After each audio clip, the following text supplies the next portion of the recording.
Thank you for the invitation. Thank you for the opportunity to speak. And truth be told, I'm probably the only thoracic surgeon that is standing up here and in this room right now, but I think it's important to hear this from our perspective.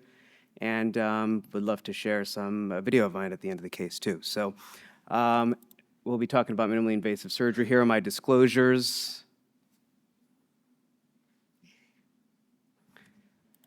So just to start off, it's important to just kind of set the stage for benign disease. So morbidity after an esophagectomy is much higher than in benign disease than there is in malignant disease. And this is the case, specifically, this is the best data that I found in regards to an STS database retrospective study that was presented at the STS conference. Basically, it was a retrospective study on 17,000 patients. 9% of them were shown for benign disease. The malignant patients tended to be older, male, and had more comorbidities, and they were most likely to be performed minimally invasively, where when we looked at the specifics of the benign disease population, there was more intraoperative and postoperative blood products required, as well as prolonged intubations, and there was more major morbidities seen in this group as well. There was similar postoperative mortality. So, avoid if possible. Do everything possible to avoid an esophagectomy in benign disease. Consider it when the esophagus is non-salvageable or the quality of life is very poor. Different indications exist for benign disease and for malignant disease. And the reasons why is that there is technically a longer life expectancy expected in patients that you're doing this for benign disease for. You often have different planes and different kinds of issues in the operating room due to the lack of neoadjuvant treatment. And for the same reasons, these patients often have had previous paraesophageal operations or esophageal manipulations prior to doing surgery on them.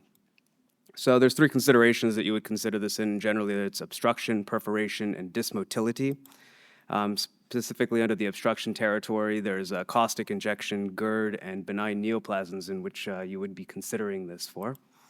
And caustic ingestion is primarily an intraluminal disease. It often leads to stenosis, requiring an esophagectomy. These are often the case when there is a retention cyst or an abscess development, that you have severe reflux esophagitis, and also there is a 1,000 times risk of carcinoma after severe caustic injury. So when you're doing an esophagectomy for caustic ingestion, ideally you want to use the gastric pull-up, but you must verify that the mucosa was not damaged in those circumstances, and if so, you have the alternative options of the colonic or jejunal interposition.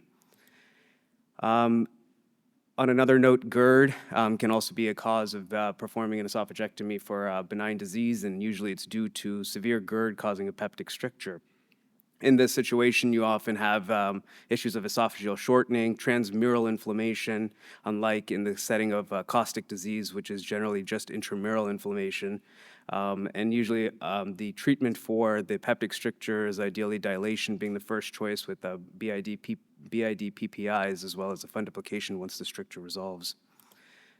But when needed and why needed, you would do it for refractory strictures.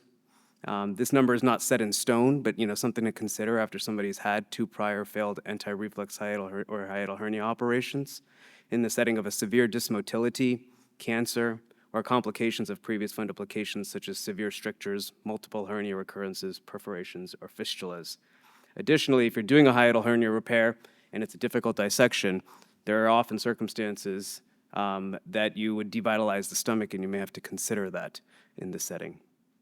Another point not mentioned here, but kind of in line in regards to the number 2 point here, is the fact that why is the patient having prior failed anti-reflux and hiatal hernia operations? Is there an underlying connective tissue disorder? The patient having lots of other hernias at the same time? So, these are certain characteristics that you may want to consider this particular circumstance in. So, for caustic disease, actually, for GERD, it's generally more complicated to do an esophagectomy on.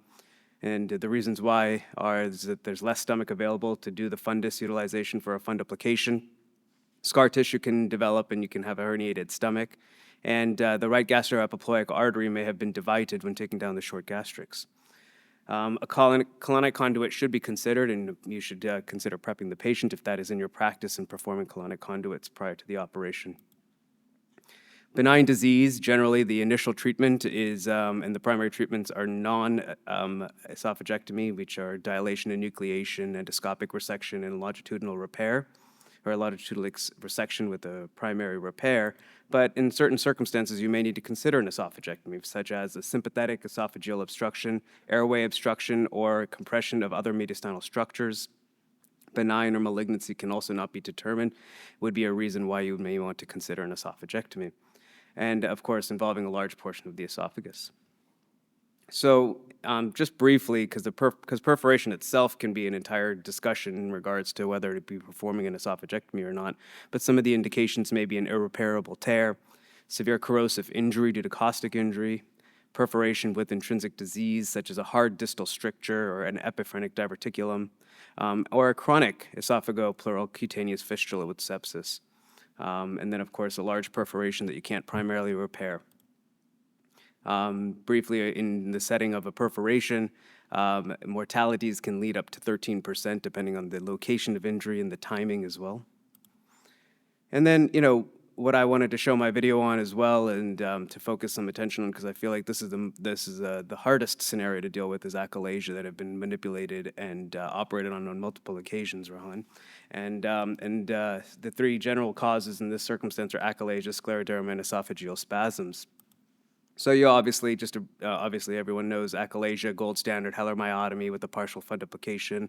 Alternative options are becoming increasingly popular are POEMs, but of course you have to consider the postoperative issues of GERD. But this x-ray on the right here is something you may want to start talking about it or considering it and discussing it with some of your colleagues.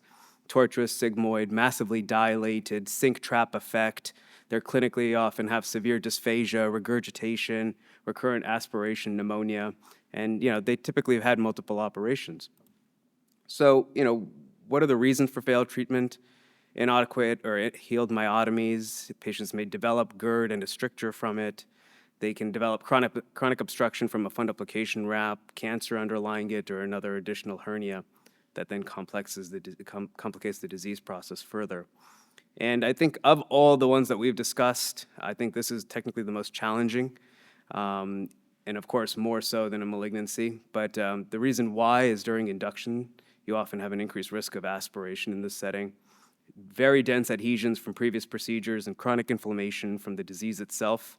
Esophageal deviation, as you saw with the sigmoid esophagus, is very, very common. And I think one of the most important things is the hypertrophied bronchial and aortic vasculature. Remember, this is generally benign disease. You try to just stay right on top of the esophagus the entire time during your dissection, is to at least have something to clip at the end of some sort of a bronchial artery or aortic branch that's supplying the esophagus. But more often than not, you have a very high intraoperative and perioperative blood loss in these patients. So to kind of just briefly take home this case, I presented this a few years ago. This is a 55-year-old man with achalasia. He had a Heller myotomy when he was 37 years old, followed by a Nissen fundoplication after perforation after attempted pneumatic dilation. He had ongoing issues of dumping, diarrhea, reflux, and ongoing dysphagia. Here are his x-rays at his 1 minute, 2 minute, and 5 minute swallows. You could see a sigmoid esophagus. You can see a little bit of a sink effect on there. And really, there's an obstructive component to that. There isn't much contrast that has proceeded along from the 1 to 5 minute mark. To make this even more complicated, which kind of goes into a lot more detail of why we decided our approach, this patient had a right-sided aortic arch and a complete vascular ring. And you can see the aorta on the right as it's going down towards the descending aspect. And then on the yellow or white, I can't tell the color from here, it's yellow, that's your subclavian or innominate on the left side. And the green is actually showing the esophagus being pinched at that location. And so not only did he have his issue with his achalasia and his sigmoid esophagus, but also he had this issue of the vascular ring. So, we decided not to forego vagal-sparing esophagectomy only because we would have to pull the gastric conduit through the ring, which would be near impossible. Of course, to avoid a large incision, we avoided a thoracoabdominal incision, and we ultimately went with a laparoscopic approach via with the abdominal laparoscopy and left VATS approach with an anastomosis proximal to the left innominate artery. So the video here is not playing.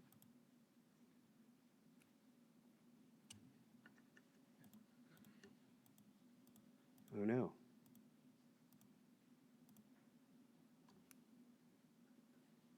This QuickTime not available.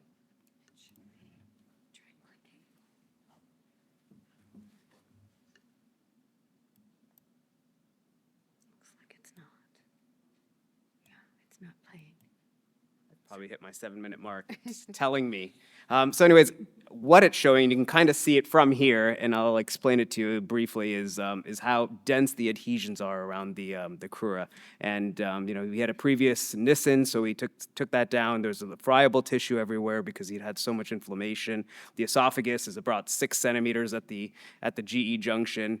And there were certain points of this case that was very particular in me showing in the sense where it's very important to place a Penrose around in this setting because of the sigmoid esophagus. And if that's not in your practice, then definitely include it in the setting of achalasia esophagectomy.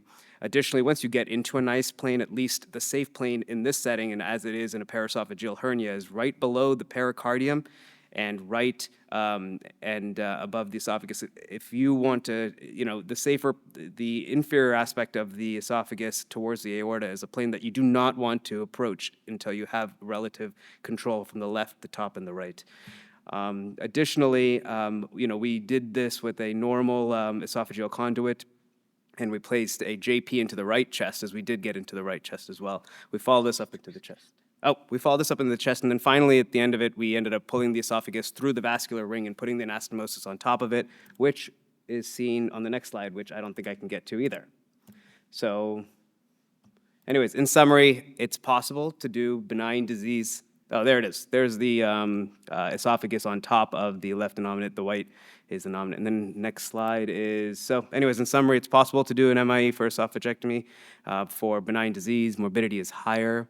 Consider all alternatives and be able to be prepared to use alternative conduits. Thank you.